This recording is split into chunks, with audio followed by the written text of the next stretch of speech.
Thank you so much to the Anselm House, to the University of Minnesota. I've had a really great time here. It's just a pleasure to be here with you. I, over the past 15 years or so, have surveyed scientists and I have done interviews with them. And sometimes scientists say, do you not like us? Do you want to sort of uncover our deep and darkest secrets? I actually do love scientists. I love one in particular. My husband's a scientist, and he's a particle physicist. And sometimes we talk about our work, and I think you would all be surprised if my particle physicist husband said that he learned from his research subjects, which are particles, right? He does not think that they talk to him, of course. But as a social scientist, as a sociologist, I do feel like my research subjects, the people that I study, often give me the very best insights about the next study that I ought to do. And so it's a kind of humbling discipline where you're constantly learning new things from the very people that you study, which have an impact on your research. And I can remember, the sort of moment when I thought, I wonder what scientists really think about religion. I was doing a study in upstate New York on religion and family life, and as part of that study with my advisor, I was actually going to church small groups, church Bible studies, and just sort of listening to see if they talked about family life. I remember meeting a woman, this was near Cornell University, I remember meeting a woman who asked me what I did for my work, and I said, I'm a PhD student at Cornell University, and she said, yuck, I wouldn't want my kids to attend Cornell University. And I'm thinking well, okay, why not? Did you want them to attend Harvard instead? I think of Cornell as a very good university. You'd be happy if your kids got into, you've heard of Cornell University, I'm sure, that you'd be happy if your kids get into Cornell University. And so I kind of queried a little bit further, and I said, so why wouldn't you want your kids to attend Cornell University? And she said, well, I'm afraid that the scientists there might take them away from their faith. And in that moment, I thought, I wonder if that's really true. Are scientists against all religious people? Are they out to eat young Christian children for lunch? What are these kind of things, we ask as a sociologist, are these kind of things really distributed amongst the scientific population, or is this just sort of the stereotype that religious communities have of scientists? That sort of started a journey which has taken me about the last 15 years to figure some of this stuff out, and I'm sort of still humbly walking forward with more questions. I want to acknowledge that the funding for this particular study. Today, I want to walk you through 5 kinds of things.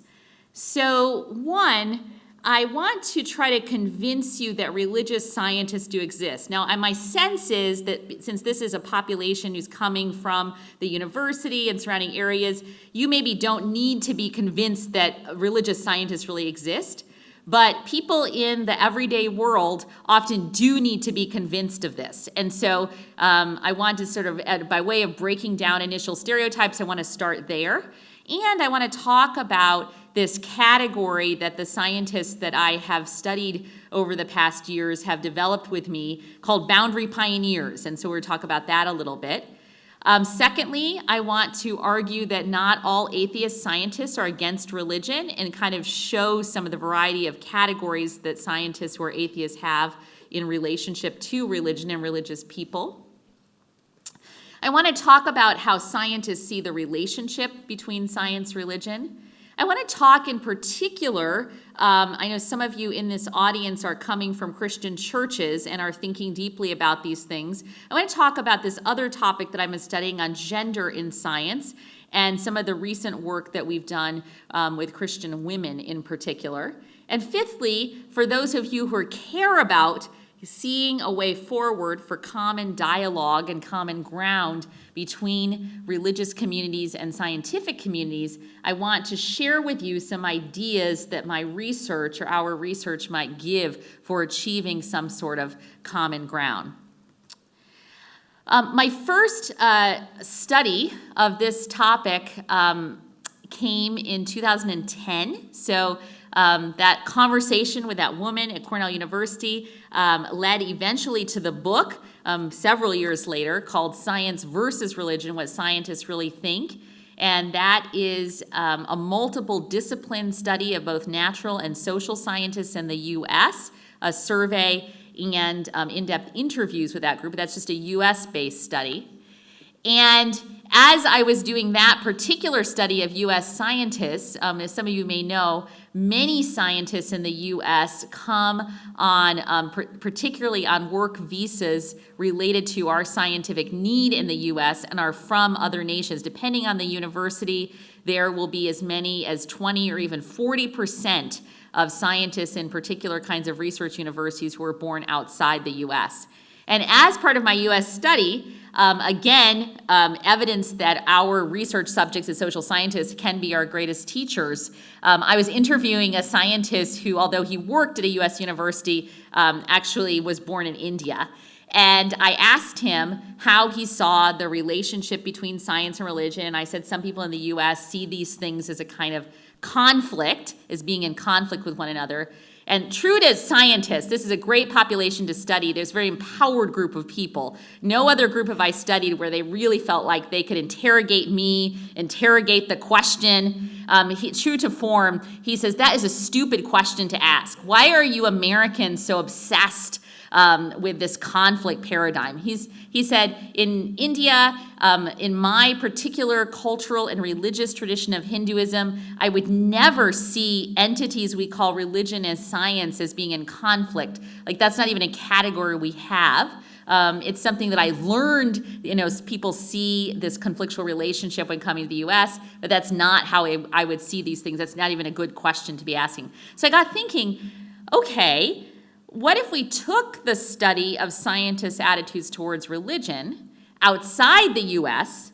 to other national contexts where there is a different religion than Christianity as the dominant religion, where there's perhaps different relationships between religious institutions and the state, and sort of how would we think about that? And so that then, how my team and I at Rice University through the Religion and Public Life program then embarked on what became a very long journey for the next 6 years to study a scientist's attitudes towards religion in 8 national contexts. So we surveyed 22,000 scientists and then did in-depth interviews with 609 of them in 7 different languages. So we just kept employing more and more people. That study gave a lot of people jobs.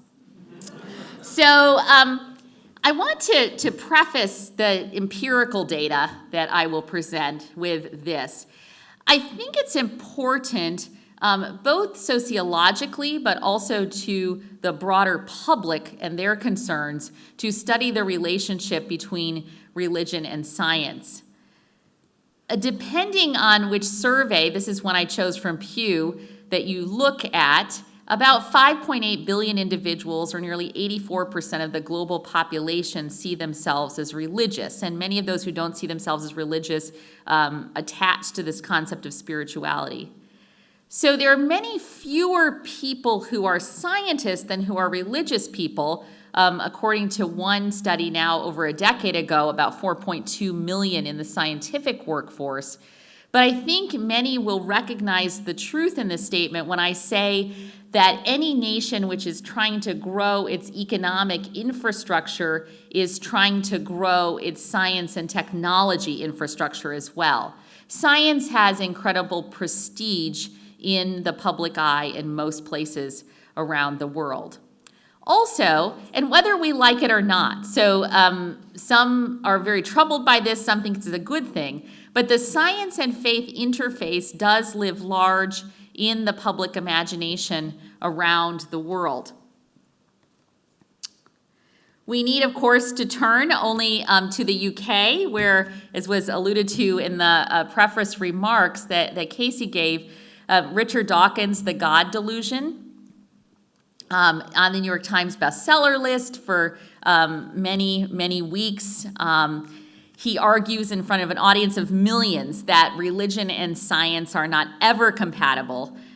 This book is, of course, risen into prominence and has had an enormous impact on how the general public sees the relationship between religion and science, and in particular, what the general public in both the US and the UK, and we found in other national contexts as well, cite Dawkins' book as evidence in particular of what scientists think about religion. Another book that I want to mention is Francis Collins' The Language of God.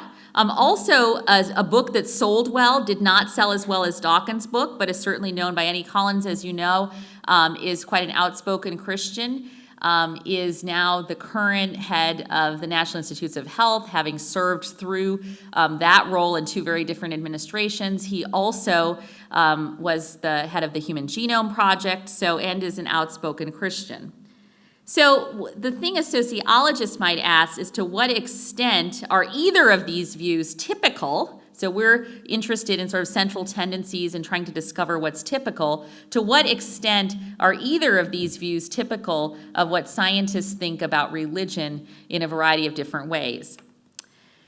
The relationship between religion and science also makes its way into politics, in particular in the US, but also into politics in other national contexts as well. When I go to multidisciplinary academic conferences, which I often do for the study of religion and science, which historians and philosophers and theologians have very, very much more interested in than social scientists, inevitably a historian or a philosopher will stand up and say, the idea that there is a conflict between religion and science has been completely disproven. There does not have to be a conflict between religion and science. Our discipline has kind of already dealt with that. And I think that can be perceived as accurate from the point of view of those disciplines, but a social scientist always will come back and say, whether or not there is really a conflict between religion and science, this idea of a conflict between religion and science is real in people's minds. It's real in people's everyday minds, and it seems to have an impact on their interactions within these communities of scientists and religious people, and the interactions of these communities with one another. It has, as I like to say, a kind of striking resilience in the public sphere. And the resolution of this debate for people seems to have real-world consequences. So here's just a few pieces of evidence. So how everyday people view the relationship between religion and science can have an impact on whether a parent encourages a child to take science classes in university. It can have an impact on whether a child then pursues a science or technology occupation. The relationship between religion and science, in particular the religious experiences of scientists, have an impact on how a scientist interprets the morality of certain scientific technologies, even if the scientist is in the present day not religious herself. The relationship between the religion and science is very interesting research to me, can have an impact on who an individual votes for, and by consequence, the kind of public financial support for scientific research. So there are some real-world consequences, even outside the kind of scholarly debate and interest in these topics. For those of you who are Christians in the room, the relationship between religion and science seems to have an impact on church and broader Christian communities. We find in some research that churches are perceived as not being very open to hard questions of the faith, particularly those that seem to involve science. Some research shows that youth, among other things, cite a church's willingness or lack of willingness to discuss science within a particular church community as a reason that they are leaving churches. And I think, as some researchers have said, and our team at Rice University is just trying to study, there is a missed opportunity. If you want to see more youth pick science and technology careers, in particular, if you want to see women and those who are African American and Latinx pick science and technology careers, there's a missed opportunity in churches because those are communities where these particular people groups are massively overrepresented. And so we started to study to what extent there's a kind of potential correlation there. You can see why those in the public might have stereotypes of what scientists think about religion. I feel like Richard Dawkins is something of a muse for me And I always want to say publicly, I think especially his earlier work on public science, and of course he's held the chair for the public understanding of science at Oxford University. So he's done a lot to increase the public's acceptance of science and appreciation for science. But of course he's most quoted for his seemingly outlandish sometimes work or ideas about religion. Here's one of his quotes: "Faith is the great cop-out, the great excuse to evade the need to think and evaluate evidence. Faith is belief in spite of, even perhaps because of, the lack of evidence."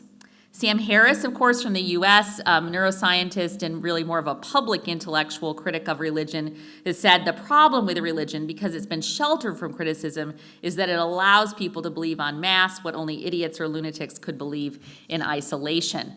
And so you can see, I only put those quotes up there to show that when religious people, and particularly those in Christian and more traditional or conservative Christian communities, have concerns about what scientists think about religion, they're basing those concerns in something. So they're basing those kinds of concerns in a particular kind of public rhetoric that they have access to that comes from scientists themselves. And so they're sort of perhaps founded concerns, if that makes sense. So you can see why they might think this, and this is the sort of problem or the potential of those who write a lot is it can make their social group seem much larger than it really is. And so that's then the job of the social scientist, is to uncover some of the reality in as much as our tools allow us to do.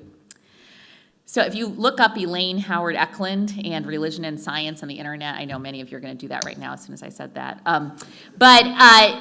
You know, the thing, I've done all this work, and it's so, like, I think of it as so nuanced. I used to do media training at Rice University, and my media coach there, who does our national media outreach for faculty, was like, stop using the word nuanced. No one cares, like, if something's nuanced, like, your overuse of that word, you know, just say it. So now what am I only quoted for is saying, like, after 15 years of research, I'm quoted for saying there are religious scientists. That's like the most non-nuanced thing you could ever say. So that's what I've been quoted for. So my first point, of course, is that there are religious scientists. Okay, here we go.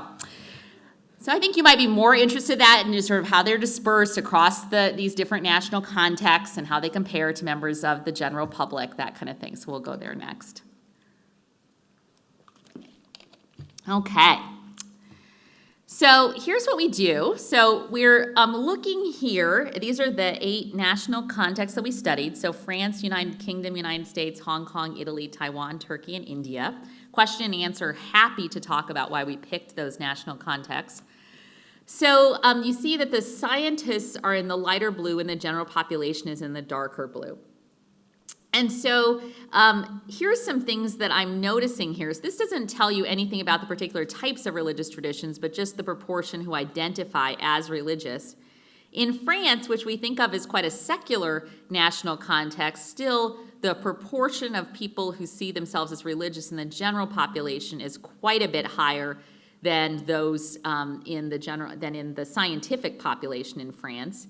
In the United Kingdom, it's a little bit closer. In the United States, it's quite different, 30 versus 67%. And you see in Hong Kong and Taiwan are interesting cases because there's the reverse, where there's actually a larger proportion of people in the scientific community who identify themselves as religious when compared to the general population. Turkey, there's a difference between scientists and the general population. India, to some extent, a difference.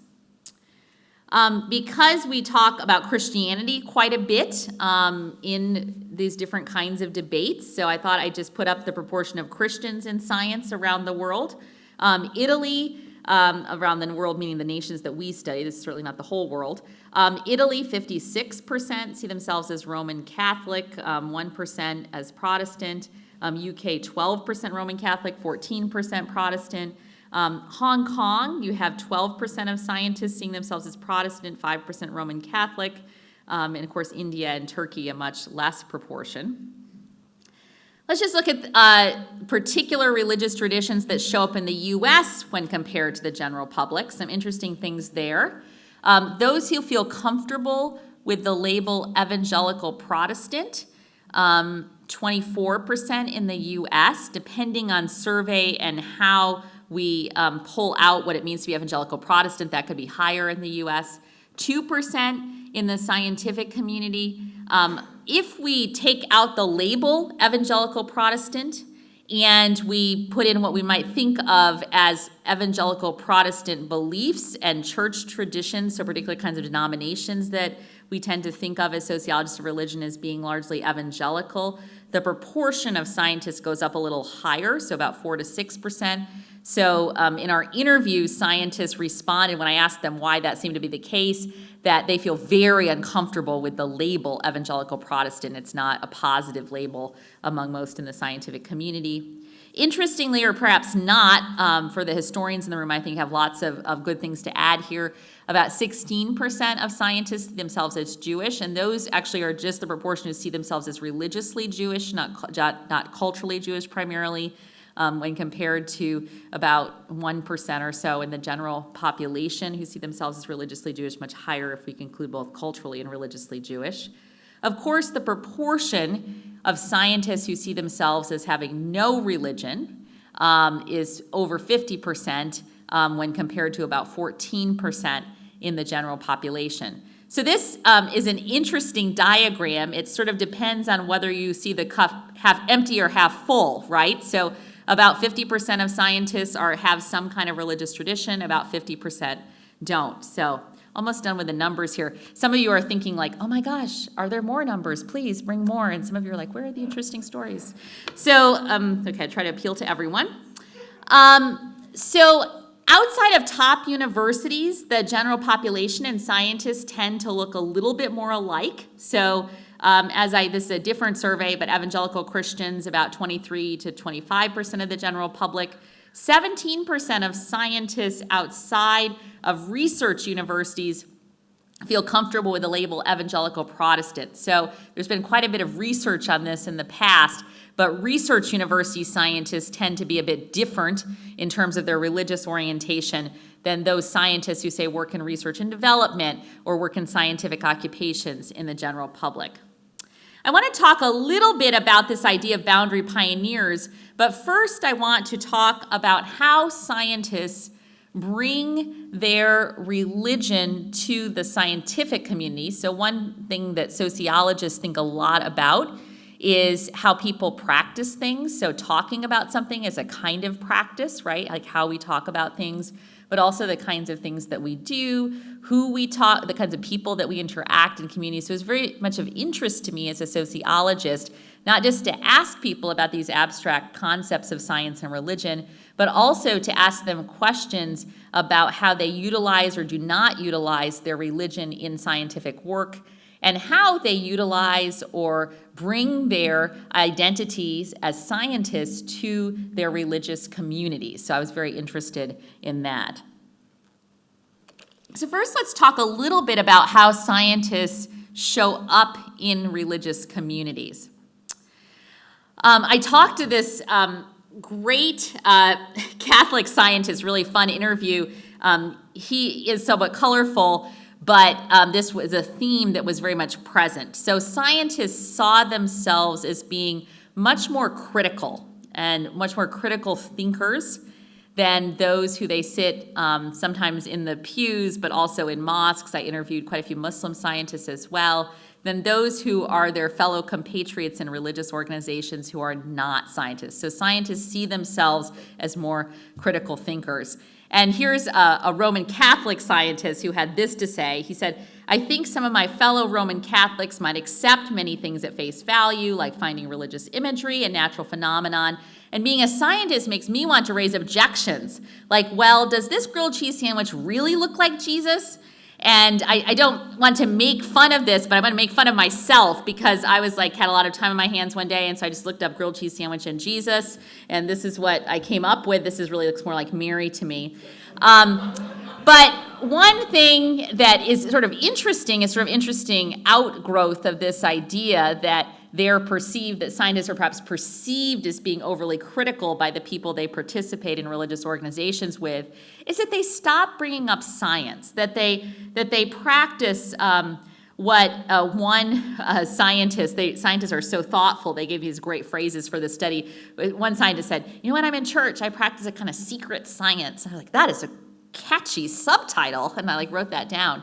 So they may talk about their science in their religious organization, and they may have difficult experiences where people are kind of distance themselves from them because the people that are not scientists maybe don't want to think through these issues.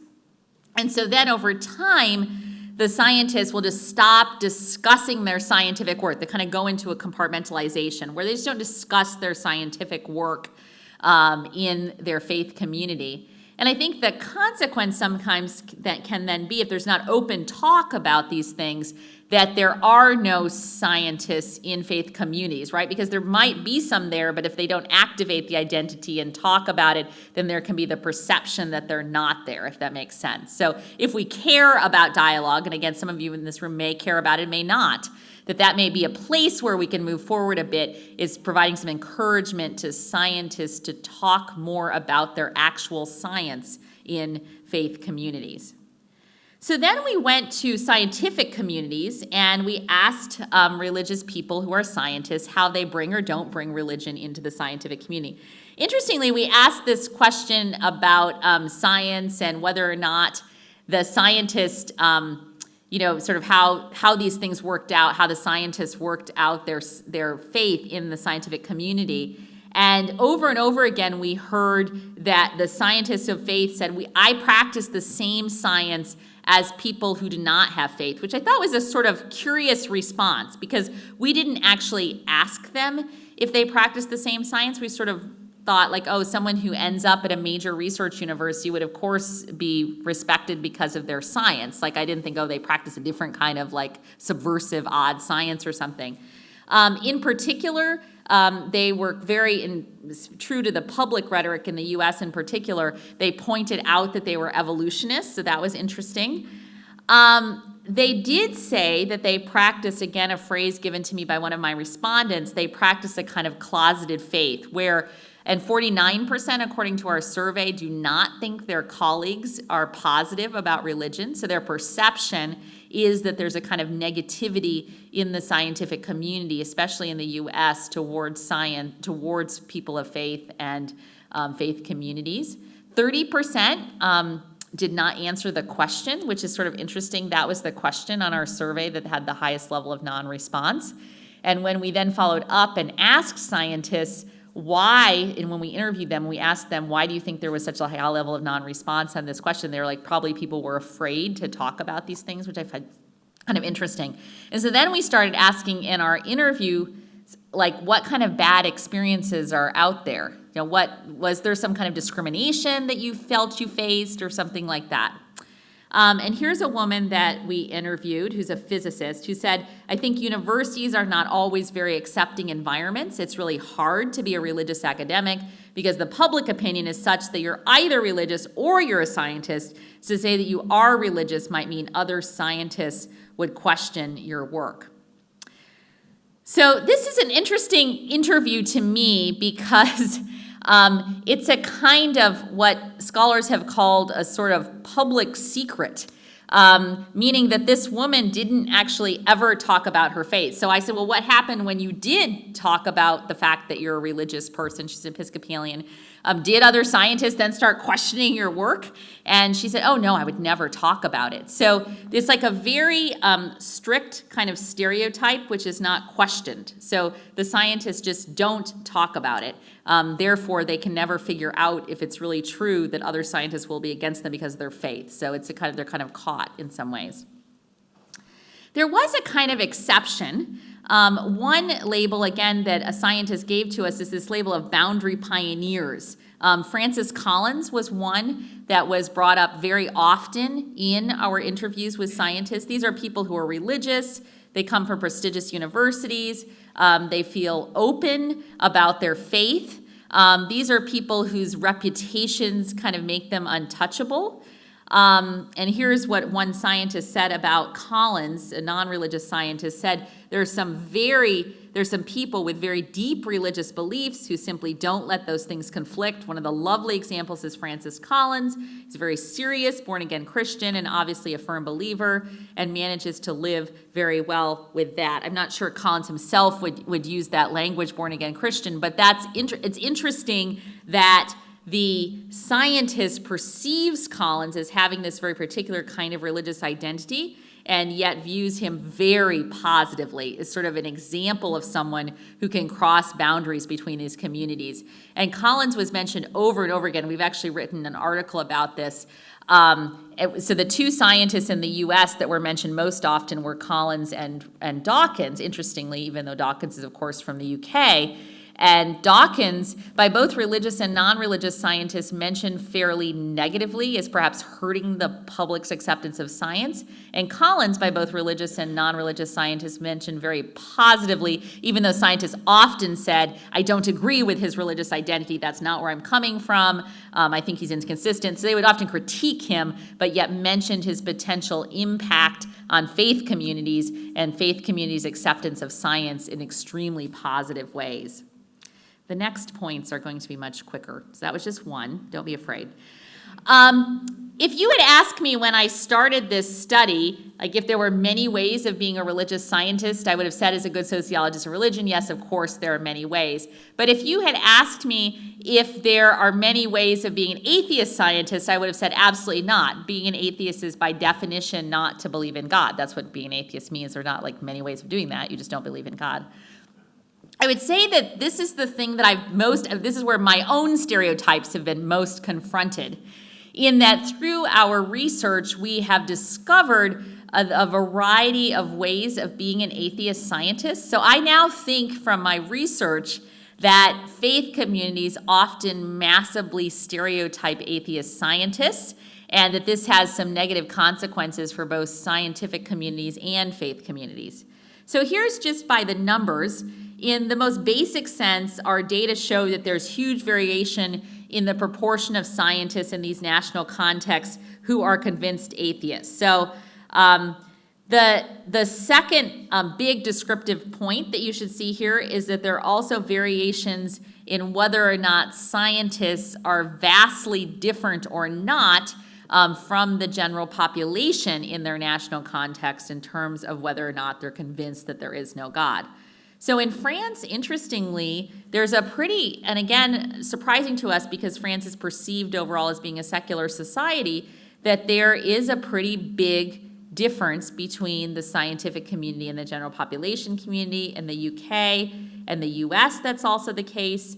Again, in Hong Kong, the general population has more convinced atheists than the scientific community. In Italy, a big difference, and in Taiwan, a smaller magnitude difference, but also the general population has a higher proportion, although still a minority of people who are convinced atheists compared to the scientific population. We also found, because this is our context in the US, I thought I'd just take a little deeper dive here, that there is difference in the US population in sort of how scientists interface with religion. So 15% of our atheist scientists in the US actually also consider themselves religiously affiliated. This group does not completely overlap, even though it's the same proportion. 15% say they have a religious spouse, so a spouse is very committed religiously.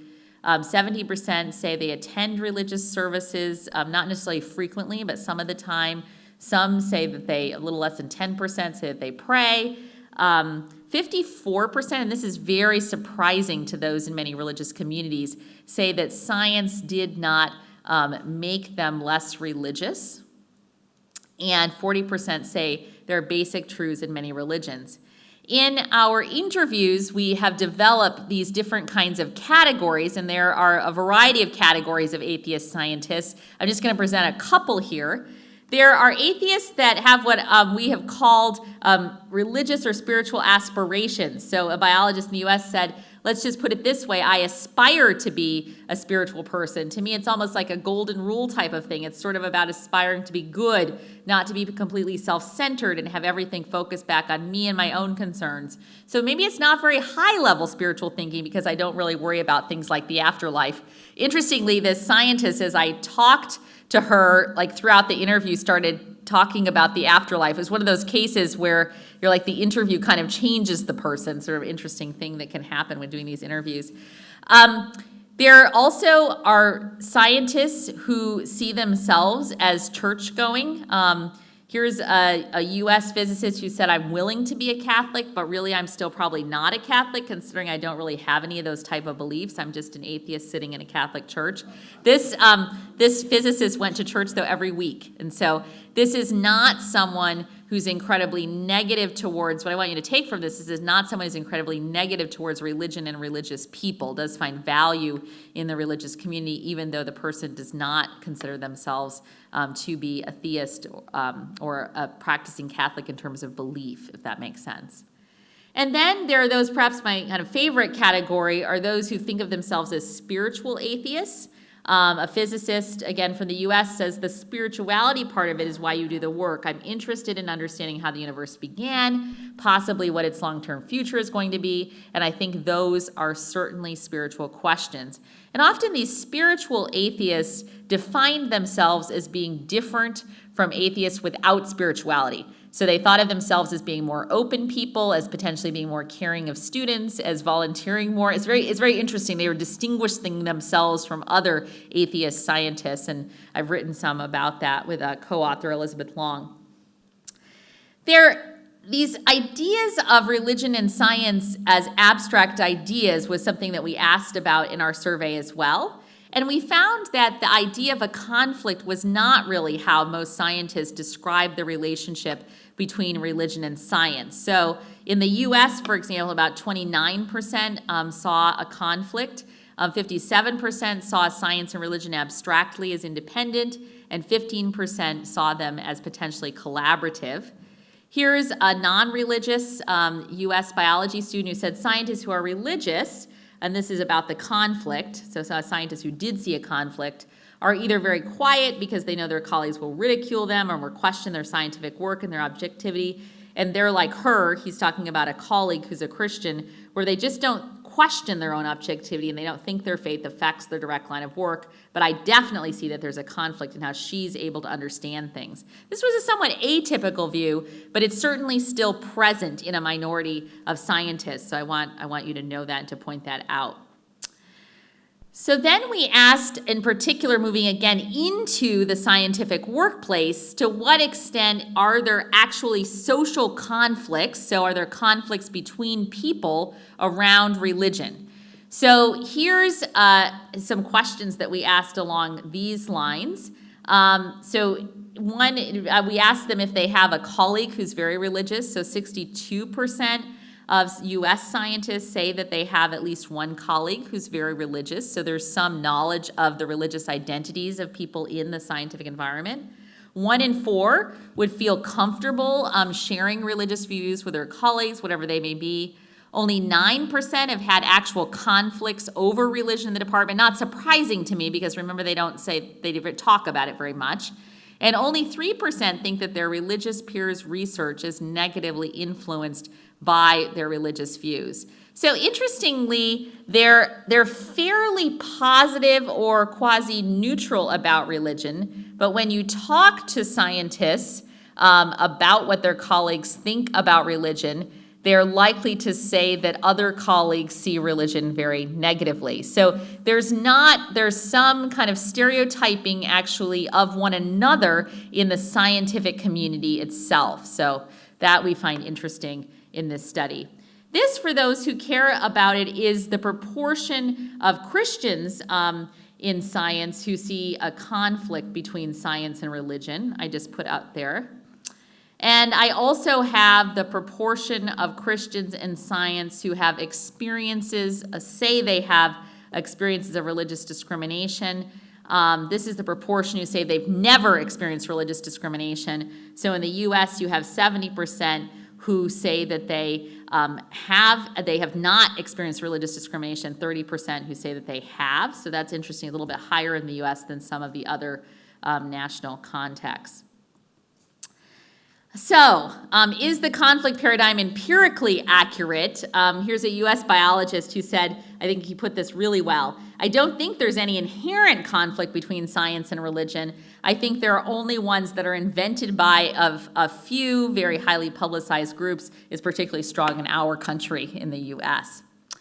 I wanted to chat with you just a moment about some things we're finding. I'm looking just right now at women who identify as Christians in the U.S., and then I have some other research on African American and Latino people. Most of them are Christians as well, but we also include other religious traditions and their understandings of science that I can talk about if you're interested in the question and answer. So we find that in our studies that women account for a lower proportion of scientists than men, so 17% of U.S. physicists. Biology tends to have a little bit better gender parity. 39% of U.S. biologists in our sample of scientists were women, but they are mostly concentrated in the lower ranks, so among graduate students, postdocs, and assistant professors. And you see quite a bit of attrition of them dropping out of the scientific career at the associate, and again, another wave even at the full professor level. So they don't, given the proportion who get PhDs in biology, that doesn't appear to last throughout as we might expect. Christian women, so those identify as Christian and are women, were particularly underrepresented. They account for about 7% of scientists participating in our study. We also, when we have interviewed them, Christian women say that they face barriers in the workplace because of both their gender and their religion. So 88% of Christian women among the U.S. scientists report having been discriminated against in their context of work, including 26% because of their religion and 69% because of their gender. Sort of interesting stuff there. So I want to talk just briefly about a few ways forward for public dialogue if that's our goal. I think these results are interesting in and of themselves and interesting to the scholarly community, but if we want to have dialogue between scientific communities and religious communities, here's how we might think about some ways forward. I think one would be to start with a sense of common ground between the science communities and faith communities.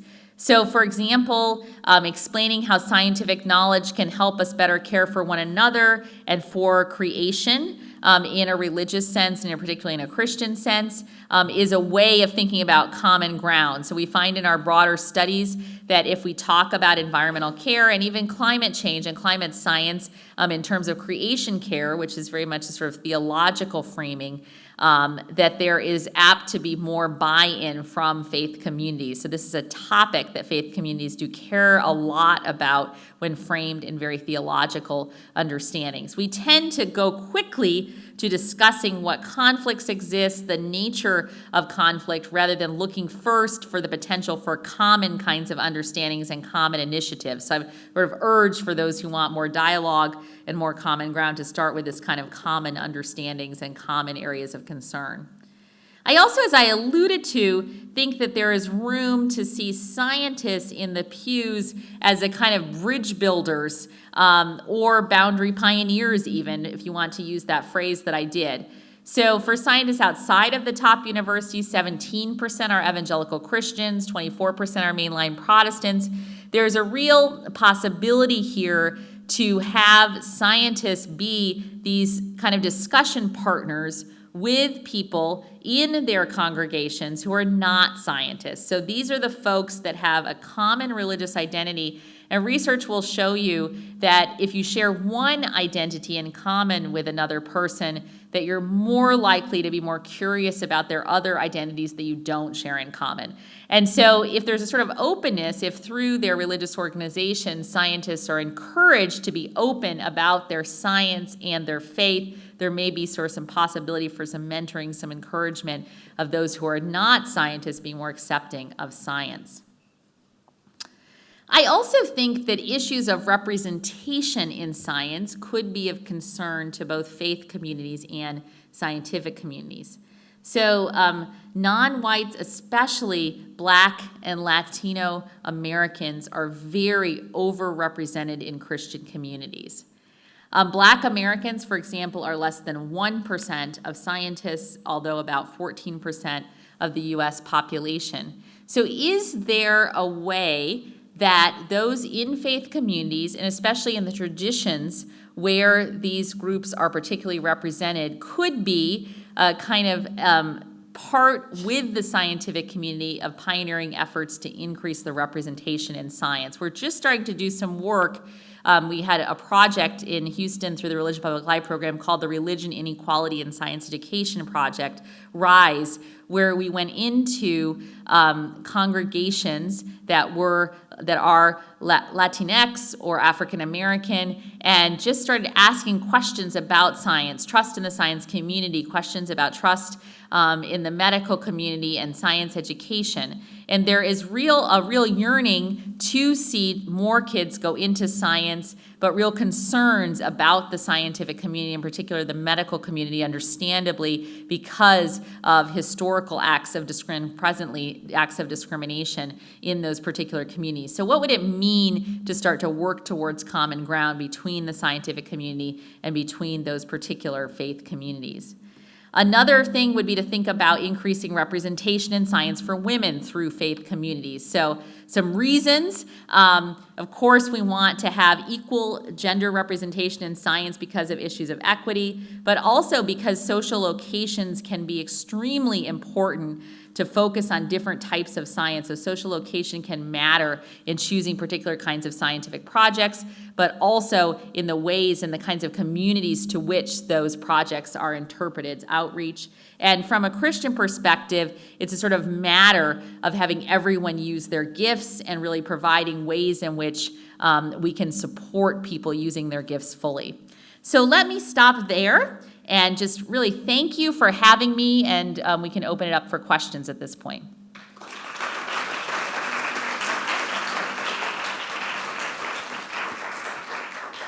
Well, thank you so much, Elaine. And as Elaine said, we now have time for your questions. As Casey mentioned, my name is Andrew Hansen. I direct programs at Anselm House. It's a delight to have you here this evening. We're going to have a couple of microphones in both rows here, so we should be able to get to questions easily. We do want to start with a student question. So as I'm just describing some kind of guidelines for our discussion, if you're a student and you have a question, be formulating it right now so we can get that. So 3 quick guidelines for our Q&A. Be brief. So we want to get as many questions in as possible. So if you can be concise in your question, that would help us in that effort. Be civil. So we encourage disagreement, questions, challenge, but do exercise love and charity toward one another. And what's my third one? Be curious. Please actually have a question and not just a comment for Elaine. So we're going to start with student questions. So are there any students here that would like to put a question to Elaine? If so, you can raise your hand. Alex. This should be pretty quick. How did you, on your surveys, how did you have the survey recipients defined religious? Was it just self-identified, or were there criteria? Yeah, so a variety of different ways. We did ask them the extent to which, I should probably go back to the microphone.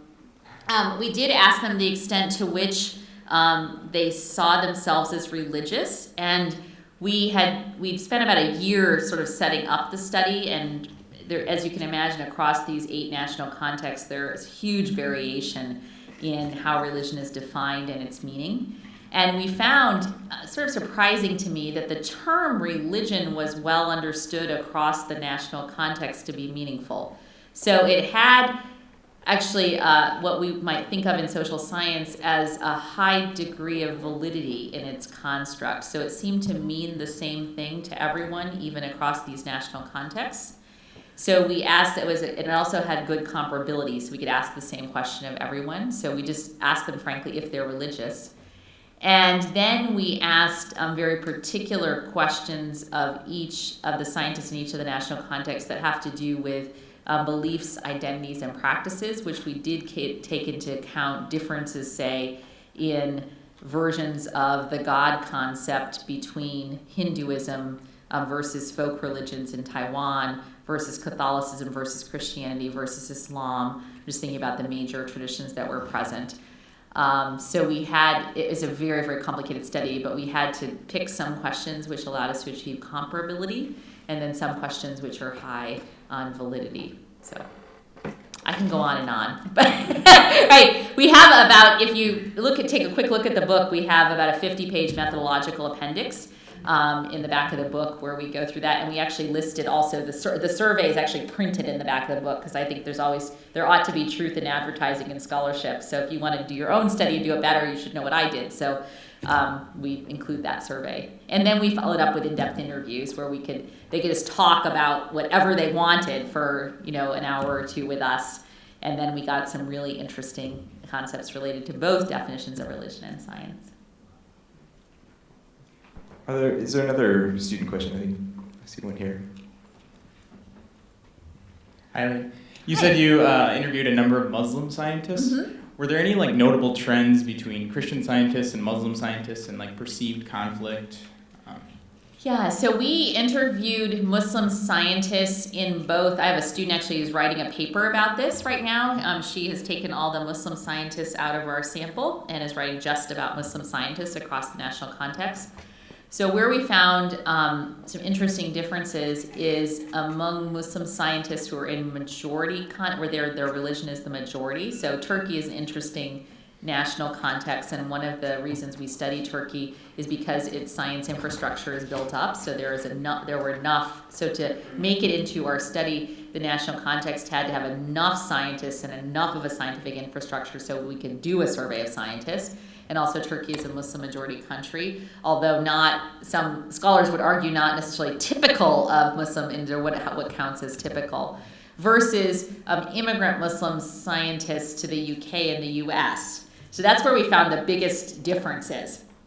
And there are definite perceptions of being marginalized to a lesser extent among US Muslim scientists and to a much greater extent among UK Muslim scientists.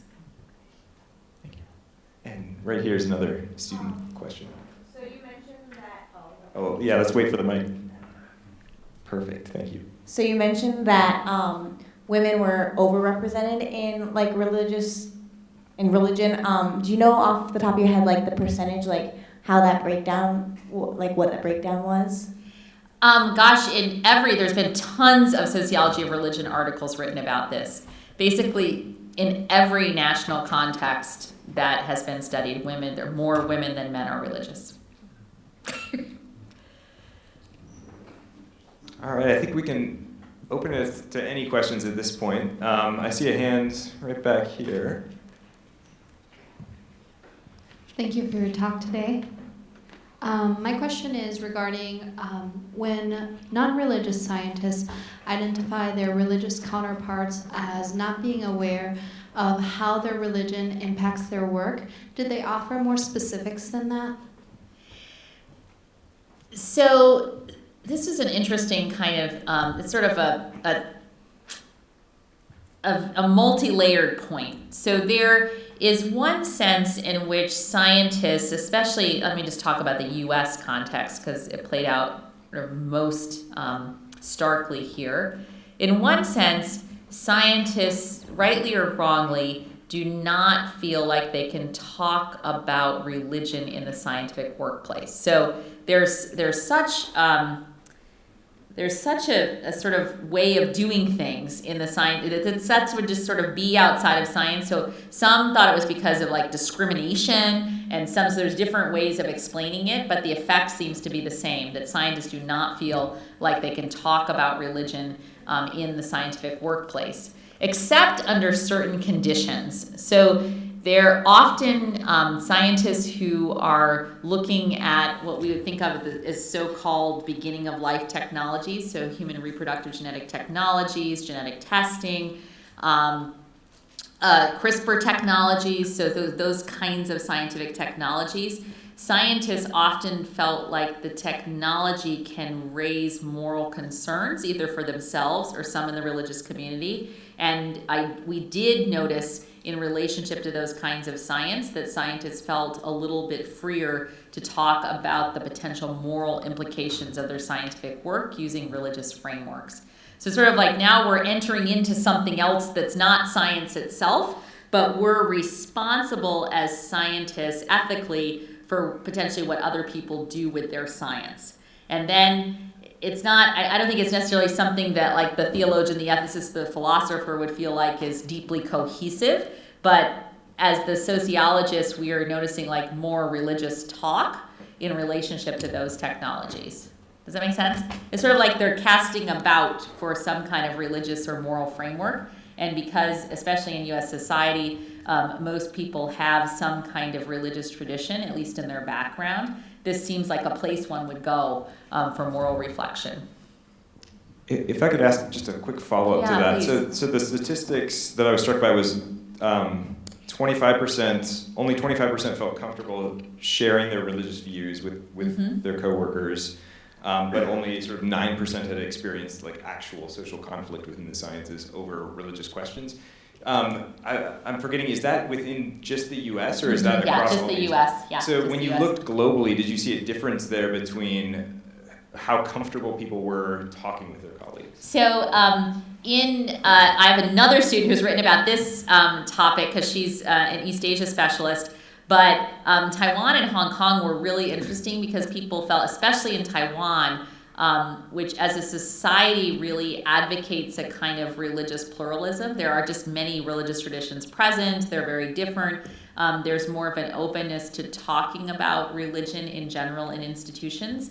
And the academies seem to be no exception. So scientists felt very little like social distance from one another, felt comfortable talking about their religious traditions, how it had an impact on their science, talked about the ways in which religion had an impact on their science in ways that I, as a U.S. Westerner, felt almost uncomfortable with. Like I was surprised at my own like feelings, and I'm very comfortable talking about religion. I study it, I just talk about it all the time, both personally and professionally. So I just talk all the time about religion. And I was like, oh, this is weird. So there's just a kind of, there's really differences culturally. In India, that was the case as well, where there was definitely, even though the scientists there dominantly thought that religion and science are independent, they still tolerated a high degree of religious expression within the scientific community. I shared earlier today in another group that there was one example in an Indian university, a so-called secular university, where the staff of the university there was an ant hill that was part of the day had garland over it, and it was a religious worship site. And the other part of the day was used as an ecological site for a scientific experiment. And the staff of the university and the scientists of the university would switch on and off how they would use the anthill. And so and I think it made it into the book, we took pictures of this. I think you find in the India chapter in the book. And just, it was just super fascinating. Like we just were there and we watched it happen one day, like the switch. And yet these same scientists were like, no, it's totally independent. I mean, we don't judge. As social scientists, we're like, okay, well, that's what independence means to you. Yeah, I mean, it's sort of like right? I mean, that's not our job. Like, we're not, no, that's not independence. We just document what they do. Yeah. Speaking of Asia, going back to the reality in Taiwan and in Hong Kong, Yeah. I noted very clearly that there were a greater percentage of religious scientists than there were among the general population. Yes. And anecdotally, I've seen the same exact thing in Singapore. Oh, you have? Okay, that's interesting for me Yeah, to know. anecdotally. Okay. So, they're all Sinocentric societies, obviously Chinese-based. So I'm wondering if you have a hypothesis We about do, why this yeah, happens. we do. Stephen Lewis, who's an author on the book, is a sinologist and was our China expert, our Chinese society expert. We didn't study China itself on this study. And when he interviewed scientists in both Taiwan and Hong Kong, it was so fascinating, especially in Hong Kong, where Christian missionary efforts were part of also setting up educational infrastructure to some extent. Scientists there told us that the best primary and secondary schools for science education are Christian schools. And so they have become feeders for the academic science. So even if a scientist, say, goes through the Christian school system, then goes to like the US or the UK to get a degree and then comes back to teach in Hong Kong, they still are likely to retain that Christian sensibility or Christian faith. And this one Hong Kong scientist said to us, it was kind of interesting to me, sort of, I don't know, I want to call it cute, I don't want to infantilize, but just so distinctive from some of the other national contexts. He said, it's something of a Christian mafia here. It's like, you know, you don't get grants and stuff if you're not Christian enough. And I'm like, whoa, so interesting. You know, sort of just to say, like, there's a kind of Christian hold on the educational environment, and it's part of a network of people, and it pushes them forward into the academic environment. Taiwan is a bit different because it's not a Christian dominant society in quite the same way. There's much more pluralism, and especially Taiwanese folk religion was not really one religion, which is many traditions. But there's what one scientist told us is a kind of very active religious pluralism, where there's just more open talk about religion. Yeah. And in particular in the scientific community. So it's kind of... Yeah, a little bit ago you said that some scientists, depending on their field, are casting about for a moral framework. Does it seem like any of them are turning to some of the ethicists and philosophers and religious thinkers, or is religion crossing over that way, or is that just getting completely ignored? This may be, I don't know where you're coming from, this may be disappointing. I do think it's getting completely ignored. So one way we know this from the kind of evidence we collect is we asked in our interview guide to what extent, what books do you read, what do you listen to, like where do you get your ideas about morality? We sort of asked all these questions, and it was rare the scientist in any national context who pointed to a particular tradition or body of literature. Or now you can say maybe you just weren't asking about the right things to measure what you wanted. I think that's actually a fair critique of what we did. You know, if you asked me right now to like read, well, maybe I could, because that's kind of the way I think about things. But like if you asked, you know, any academic to recall the 3 greatest thinkers who've influenced them outside their field, could they really do that? Was that the right question to ask? So I do doubt that a little bit, our own methodology in that particular way. But they did not seem to be drawing on particular traditions of work. But they did draw on religious ideas and sensibilities in, I don't know what to call it, in an almost a more folksy way. Does that make sense? Yeah. Not the intellectual traditions of those, but just sort of like their experiences, and like, oh, how did I think about this as a Catholic when I was a child? Is something relevant from that? Does that make sense? I don't like that word folksy. I wish I hadn't used that. That doesn't sound right. Right here, yeah. I'm interested how you got participants, especially in a written survey. I delete surveys every day on the internet, so I wonder if it's self-selective. If someone who's an atheist receives a survey about religion, just the word there might self-select them out of the survey. But I'm sure as a great sociologist, you have an answer to this question. Yeah, you know, if you really are burning to know more, we have, I think I mentioned this earlier, we do have that 50-page appendix at the back of the book where we talk in painstaking detail. I remember my editor saying, who will want to read this? But I'm like, no, it needs to be there because we need to document what we did, blah, blah. And then if that still doesn't satisfy you enough, we also have a 300-page methodological appendix that we redacted to get to the 50-page. So, and if that still doesn't, that's right. So one thing we did think about is would asking for people to respond to a survey about religion perhaps bias them. So we did have questions about other things. So if you read the survey, we have a lot of questions about gender and family life and diversity in science and ethics in science and science and society and international collaboration. And those were genuine questions. We've written a whole set of articles about those other topics that don't apparently have anything to do with religion. We didn't call the survey religion. We called it the Social Experiences with Science survey. What does that mean? Interestingly, no one has. They're like, okay, social experiences with science. Everyone knows what that means. Like, oh, really? So that's one thing that we did. In terms of getting people to participate, a high response rate was very, very important to me, and trying to think about, in as much as you can, to measure non-respondent bias. So we did that in two ways. We had a crazy contact protocol. So we had an advisory board of scientists who were seen as prestigious in each of the countries, and they signed on to our letter of contact.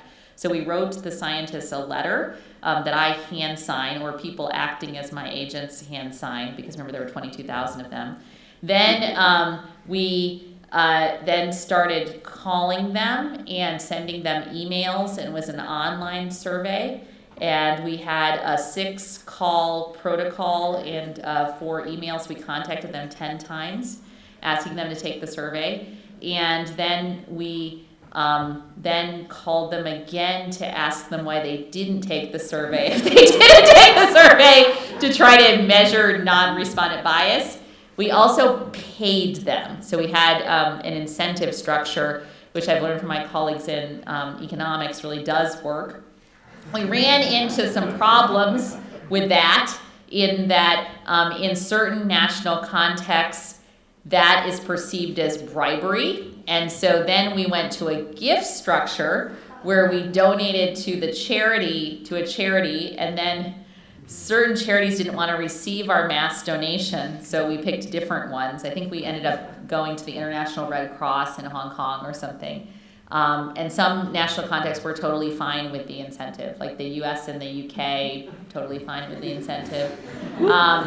We used a pre-incentive, which has been shown in social science research to work especially well, where you send sort of everyone the same amount of money, regardless of whether or not they take the survey. And then we collected a lot of information on people to try to look for a non-respondent bias. I'll try to go shorter on the other responses. Thank you for all your hard work here. I have a question. I don't remember all the statistics, but you talked about those who did not see a conflict between science and religion in the scientific community. Among those who did not see a conflict, do you have a sense as to whether or not they didn't see a conflict because they saw science and religion as two inseparable domains, as it were, that there was no conflict because you could, they simply have no relationship to each other? So we asked, so we did ask about that. That's a question that's a little bit hard to garner the answer to through conventional survey methodology. So I tend to put up on my slides conflict, collaboration, independence, but we actually had more finer-tuned categories, sort of conflict, I'm on the side of religion, conflict on the side of science, conflict, I'm not on the other side. We sort of had all of these different answer choices, which none of them really loaded that well, except conflict, meaning people, a high degree of people chose them. Conflict, I'm on the side of science, is what most scientists who had conflict chose. No one said conflict, I'm on the side of religion. And then independence was, I think that there are different aspects of reality, or I think that they just shouldn't interact with each other. And then collaboration was, I think they can each use to help the other. But in our survey, we sort of outlined, so if you're interested, you can look and see the actual wording we used and whether you agree with it. And then in our interviews, so we also then did with a random sample of the survey population, we contacted them and random sample according to the categories of roughly equal numbers in discipline, roughly equal numbers of gender, and roughly equal numbers of those who identified as very religious, slightly religious, and not religious. And we did ask very in-depth interview questions about the meaning of science and religion and the relationship to each other. Thanks for your work. This is really fascinating stuff. And I was wondering if you've pooled your data into different fields of science to see how biologists and physicists and chemists and whatnot. Yeah. So I had an earlier study, the first book that I put up that was published in 2010, Science versus Religion, What Scientists Really Think. So it was published a little while ago now, in 2010. But in that study, we actually looked at 7 different disciplines across the natural and social sciences. So that's one study I've done.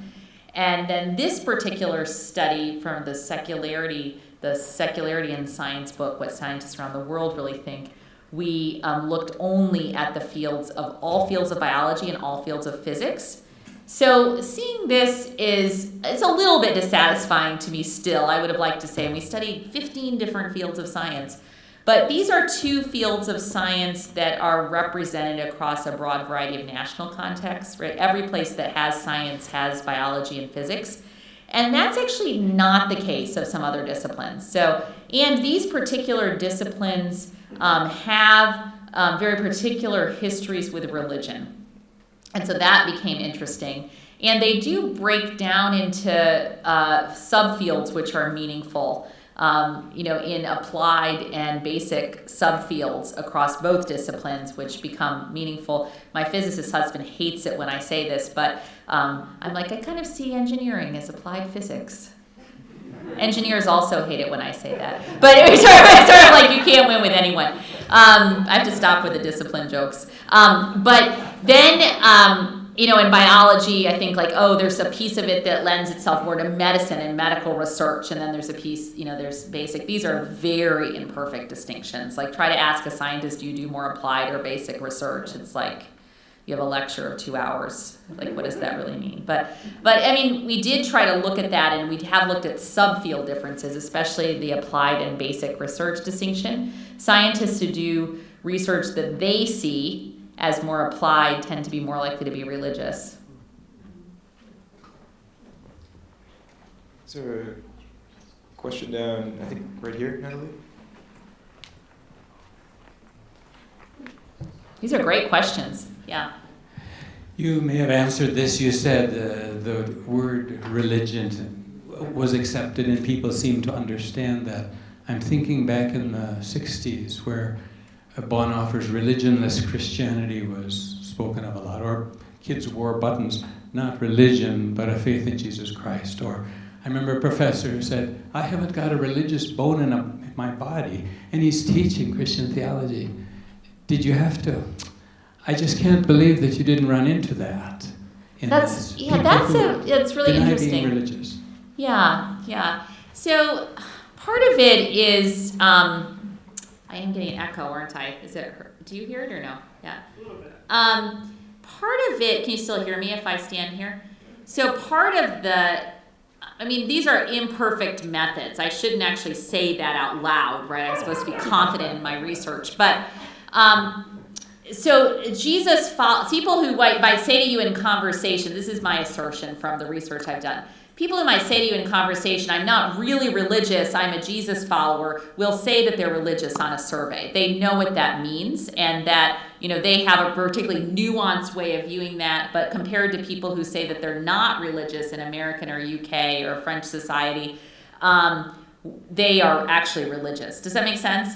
Now, in an interview, they will unpack what that means in interesting ways, but we've done lots of pilot work to try to get underneath these concepts. And rare is the person who will kind of take a stand on a survey and say that they're not religious when they know that most people like them in their social category would say that they are religious on a survey. Does that make sense? So these kinds of nuances tend to come out in interview-based methodologies, and they don't really come out much in a survey. But I know what you mean. I mean, religion is complicated. I mean, I think that's a truism, right? Interestingly, science is complicated. I mean, in scientific communities, there was a lot of inconsistency. This is where I think we had better methodology on this study than we did on some of the other studies I did in the scientific community. I never used to ask what scientists thought science was. I was like, well, they know. And then a philosopher of science friend was like, you should totally be asking what is science, and let's deconstruct science. And I was like, okay, you're totally right. Like, that is what we should be doing. And so we started to ask about the defining science. the importance of science, whether or not science could answer all questions that have any meaning, whether science could only answer questions about the natural world. So we have a whole battery of questions about what science is as well. Got a question back here, and then maybe time for one more after that.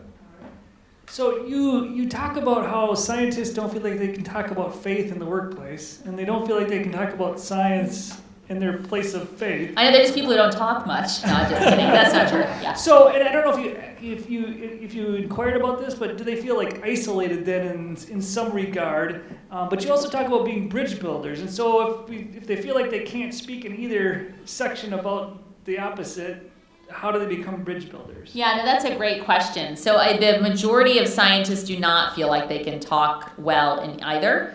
But yet they indicate that scientists who do that are a kind of needed bridge builder. I mean, it does seem inconsistent on the face of it. So I'm just presenting what they said.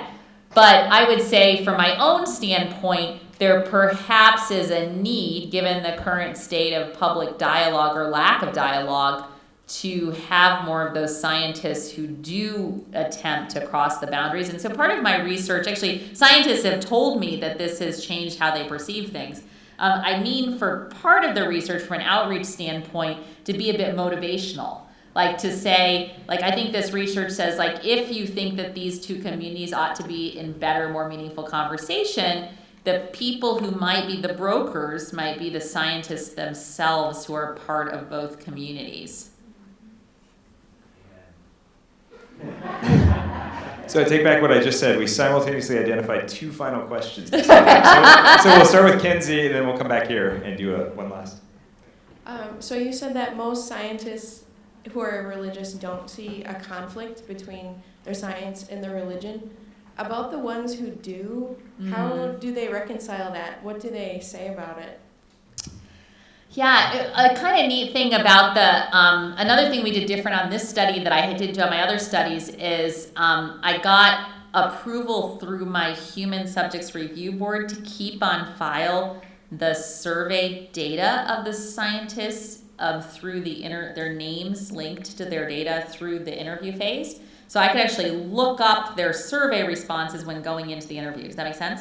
In my other studies, I didn't have that approval because scientists are people that universities think of as very empowered, and they think they might, and this is a bit cynical of me to say, I think our institutional review board sees this as an empowered category and is scared that they might bring charges against, the study. And so I actually did have quite a few complaints, truth in advertising, so it wasn't unfounded on the part of my university. But I argued that was a necessary part of the research study, so I could actually ask them, which was cool. I was like, you put that there's a conflict, but yet you say you're highly religious. How do you think about that? And I would sort of lightly say it's a kind of compartmentalization. Like they see these as very different parts of their lives. But that's hard to carry out well over a long period of time, if that makes sense. Yeah.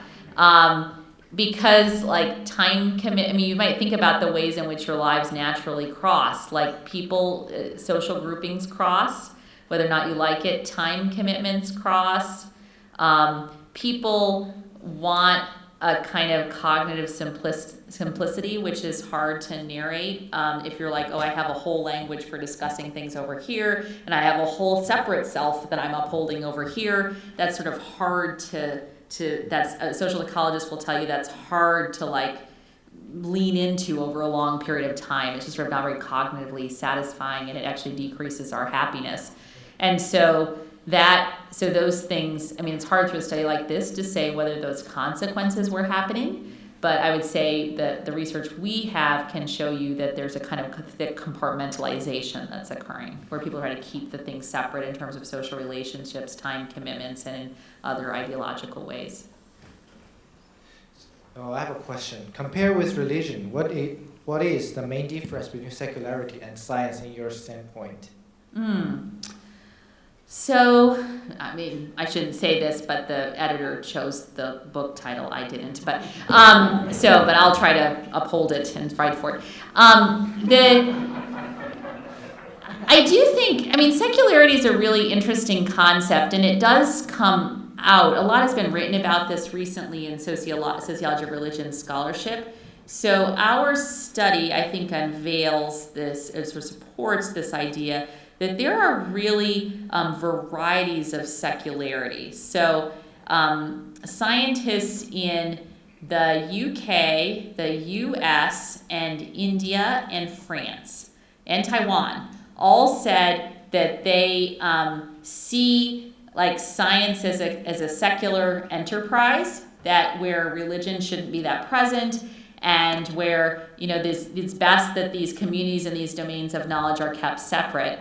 And other scholars have identified, and our research confirms this, that France is a kind of avid secularism where there is a desire legally and culturally to keep religion out of certain kinds of educational and other kinds of public environments, and even more so in science. That's very different than India, where scientists said we have a kind of religious pluralism secularity. It's a sort of soft secularity, and this wasn't widely practiced, but I think the anthill example is an interesting one, where we have religious pluralism. It's sort of maybe the secular piece is we're trying not to preference one religion over the other. We're trying to have respect for different, even as it's a Hindu-dominant society, and Hinduism and politics have been very much linked together, but still we have a religious pluralism. And Taiwan seems to have an extraordinarily religion-friendly kind of secularism in response, perhaps, to Chinese secularism. So there's these versions of secularity which I think come out interestingly when you start studying perceptions of religion among scientists, which most think of as the community that is most apt to be secular, whatever that means at the individual level. Can we thank Dr. Ecklund together for this wonderful presentation?